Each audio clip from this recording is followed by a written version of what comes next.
लफ्ज गूंगे हो चुके हैं, तहरीर अंधी हो चुकी है। जितने मुखबिर थे वो अखबारों के मालिक हो गए हैं। राहत इंदौरी ने कभी ये फरमाया था, मगर आज मैं ये क्यों कह रहा हूं? ये हादसा हुआ, मगर इस हादसे के कारण क्या है आप जानते हैं? वो सवाल जो आज गुम है, वो पूछे नहीं जा रहे। तभी मैंने राहत इंदौरी का ये वाकया जिक्र किया उसका, जिसमें वो कहते हैं कि लफ्ज गूंगे हो चुके हैं, तहरीर अंधी हो चुकी है। जितने मुखबिर थे वो अखबारों के मालिक हो गए। अब सवाल ये कि इस हादसे का कारण क्या है? कई कारण बताए जा रहे हैं, कई कारण, लेकिन सबसे बड़ा सवाल है, अभी भी जिंदा है। सरकार क्या निष्पक्ष जांच करवाएगी? लेकिन उससे भी बड़ा सवाल ये कि आखिरकार हुआ क्या? जो नजर आ रहा है वाकई में वैसा ही है? क्या वाकई में बर्ड हिटिंग थी, पक्षी का टकराना? क्या ये वही मामला है? क्या वाकई में पक्षी टकराया? क्योंकि अगर पक्षी टकराया होता, अगर ऐसा होता तो प्लेन में आग लगती, एक्सपर्ट्स कहते हैं।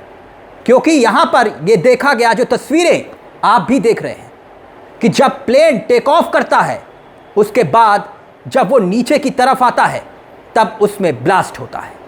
अगर बर्ड हिटिंग हुई होती, पक्षी टकराया होता, तो वो हवा में ही आग की लपटों में आ जाता।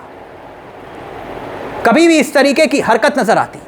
लेकिन ये जो प्लेन क्रैश हुआ, ये उड़ान भरने के बाद जमीन की तरफ आता है और उसके बाद ये हॉस्टल की बिल्डिंग से टकरा जाता है और फिर इसमें ब्लास्ट होता है, ब्लास्ट होता हुआ नजर आता है। ऐसे यात्री विमान में 2 इंजन होते हैं, जैसे कि आप जानते हैं, और अगर एक इंजन फेल होता है तो दूसरा इंजन काम करने लगता है, यह भी आप जानते हैं।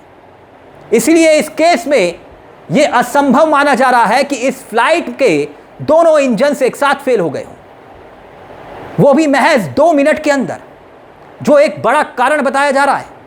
हो सकता है उस पर भी हम आएंगे, लेकिन उससे पहले इन तस्वीरों पर भी गौर फरमा लीजिए। तस्वीरों में आप देख सकते हैं कि यह विमान नीचे गिर रहा है, तो इसमें देखा जा सकता है कि किस तरीके से यह हिट करता है, ब्लास्ट करता है।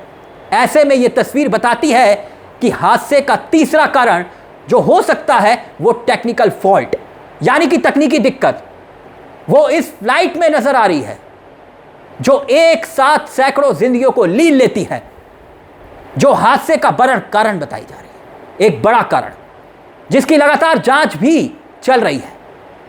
अब यह तकनीकी खामी है क्या और क्या हो सकती है? क्योंकि आपने भी देखा होगा कि हर फ्लाइट में टेक ऑफ से पहले उसकी पूरी जांच होती है, हर पुर्जे को खंगाला जाता है, हर जांच से फ्लाइट से पहले हर प्लेन को गुजरना होता है, एक कंप्लीट जांच होती है, फिर फ्लाइट टेक ऑफ करती है, नहीं तो नहीं करती। उसके बाद ही उड़ान भर सकती है। अगर थोड़ी सी भी खामी होती है तो फ्लाइट को उड़ान भरने नहीं दिया जाता। तो फिर यह कैसे हो सकता है कि जब तकनीकी जांच से प्लेन गुजरा तो दिक्कत नहीं थी, मगर जब उड़ान भरी तो 2 मिनट में प्लेन क्रैश हो गया? इस केस में टेक्निकल फॉल्ट ही हादसे का सबसे बड़ा कारण बताया जा रहा है दोस्तों, क्योंकि पायलट ने आखिरी समय में जो कहा था, वो कहा था, आई एम लॉसिंग ट्रस्ट, मैं अपनी ताकत खो रहा हूं, यही आखिरी शब्द था। अब देश के जहन में एक ही सवाल है, सवाल यह कि अगर इस विमान में कोई भी तकनीकी दिक्कत थी तो एयर इंडिया के इस विमान को उड़ान भरने क्यों दिया गया? टेक्निकल फॉल्ट था तो इसमें उड़ान क्यों भरने दी? क्योंकि बर्ड हिटिंग इसमें नहीं हुई, दोनों इंजन्स एक साथ फेल नहीं हो सकते, यह जिक्र किया जा रहा है। तो फिर टेक्निकल फॉल्ट और इशू था क्या? क्या अभी तक कोई अधिकारी वैसे पुष्टि नहीं हुई है? प्लेन हादसे का एक और कारण जो होता है, जिसे अंग्रेजी में स्टॉल कहते हैं, इसका मतलब होता है जब विमान अचानक हवा से जमीन की तरफ आने लगता है, जो इसमें देखा भी जा रहा है। देखिए, विमान को टेक ऑफ करने के लिए मैक्सिमम स्पीड अचीव करनी होती है, एक मैक्सिमम स्पीड होती है जो अचीव करनी होती है प्लेन को। कम से कम उसकी गति, प्लेन की गति उसकी स्पीड 300 किलोमीटर प्रति घंटा होनी चाहिए। एक बार अगर प्लेन इस स्पीड में पहुंच जाता है तो फिर पायलट के पास उसे रोकने के सिवा कोई रास्ता नहीं बचता, रोकने का समय नहीं होता पायलट के पास। तो क्या इस केस में भी ऐसा ही हुआ कि विमान ने जैसे ही रफ्तार पकड़ी तो पायलट के पास कोई रास्ता नहीं बचा? लेकिन अभी तक कोई आधिकारिक पुष्टि नहीं हुई है। लेकिन ये जो प्लेन जिसने टेक ऑफ किया था उसकी तस्वीरें तस्दीक कर रही हैं कि प्लेन के विंग्स प्रॉपरली नहीं खुल पा रहे थे, जिसकी वजह से जब पायलट के आखिरी शब्द भी जो हमने सुने कि पायलट ने बोला थ्रस्ट नहीं, यानी कि उसको पावर नहीं मिल पा रही थी पायलट को कि वो टेक ऑफ कर ले, जिसकी वजह से देखा गया कि वो उड़ने के कुछ ही मिनटों के बाद वो विमान क्रैश हो जाता है। जो एयरक्राफ्ट था वो नीचे की तरफ आता है और उसमें ब्लास्ट हो जाता है, जैसे ये तस्वीरें भी गवाही दे रही हैं। हम सब ने ये तस्वीरें देखी, ये मान लिया था कि इसमें कोई भी शख्स नहीं बचा होगा, क्योंकि ये तस्वीरें बहुत भयावह थी, खतरनाक थी, डरावनी थी। लेकिन जब वो शख्स उस प्लेन से जिंदा निकलकर सामने आया तो सब हैरान हो गए। टेक ऑफ और लैंडिंग के वक्त पायलट की जो खासियत होती है वो उस वक्त देखी जाती है, क्योंकि जब प्लेन हवा में होता है तब उसके बाद वो ऑटो मोड पर चला जाता है, पायलट उसे ऑटो मोड पर डाल देते हैं। लेकिन वो टाइमिंग थी, जो पायलट को समय चाहिए होता है वो नहीं मिला। उस वक्त जो हादसा हुआ उसने सबको हिला दिया। ये पहला हादसा नहीं है, इससे पहले भी कई ऐसे हादसे हुए हैं। एयर इंडिया की कितने ज़्यादा प्लेन क्रैश हो चुके हैं इसकी एक लंबी लिस्ट है, वो लगातार बढ़ती जा रही है।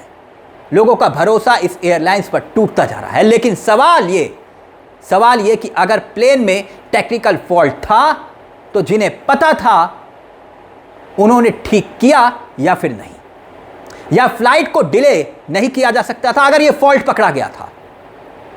ये सबके जहन में सवाल है। सब मौत के आगोश में समा गए, मगर अहमदाबाद में जलते विमान की लपटों के बीच एक शख्स बच जाता है। अब चर्चा भी हो रही है, चर्चा हो रही है सीट नंबर 11A की, 11A। हर किसी के जहन में सवाल ये कि ये हुआ कैसे। सारी दुनिया के मन में यही सवाल आ रहा है कि ये ईश्वर का चमत्कार नहीं तो फिर क्या है? यमराज पास आया मगर फिर भी विश्वास को लेकर नहीं जा पाया। यह किस्मत थी या सही समय पर सही सीट पर बैठना विश्वास को बचा गया? कुछ ऐसा ही आप और हम समझ नहीं पा रहे। यह सच है कि जो कुछ हुआ वो आप और हम नहीं समझ सकते। हमारी समझ से शायद ये दूर है कि सीट नंबर 11 का रहस्य है क्या। अब एक सीट नहीं है, ये एक पहेली बन गई है जिसे हर शख्स अपने अपने तरीके से सुलझा रहा है कि इस हादसे में विश्वास बचा तो बचा कैसे। विश्वास की कहानी विश्वास दिलाती है कि जिंदगी कितनी भी नाजुक मोड़ पर क्यों ना आ जाए, कभी कभी मौत को भी चुनौती दे देती है। क्योंकि अहमदाबाद में आसमान से जब एक विमान का जलता हुआ मलबा गिरता है तब 241 जिंदगियां राख में तब्दील हो जाती हैं, तब सिर्फ विश्वास बचते हैं। आग की गिरफ्त से खुद को चलकर बाहर निकालते हैं, कपड़े झुलसे हुए दिखाई देते हैं, सांसें धुएं में उलझी हुई दिखाई देती हैं, शरीर में खरोचों के निशान होते हैं, मगर वो जिंदा होता है।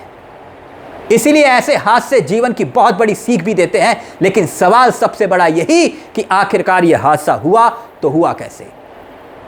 आज पूरा देश, पूरी दुनिया निष्पक्ष जांच की मांग कर रही है। पीएम मोदी, आप गए, जाना चाहिए था क्योंकि आप देश के प्रधानमंत्री हैं।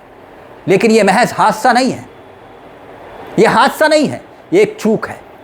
और अगर यह चूक है तो इसकी निष्पक्ष जांच होनी चाहिए, उन दोषियों पर कार्रवाई होनी चाहिए जिनकी वजह से आज सैकड़ों परिवार तबाह हो गए। नमस्कार, जय हिंद, जय भारत।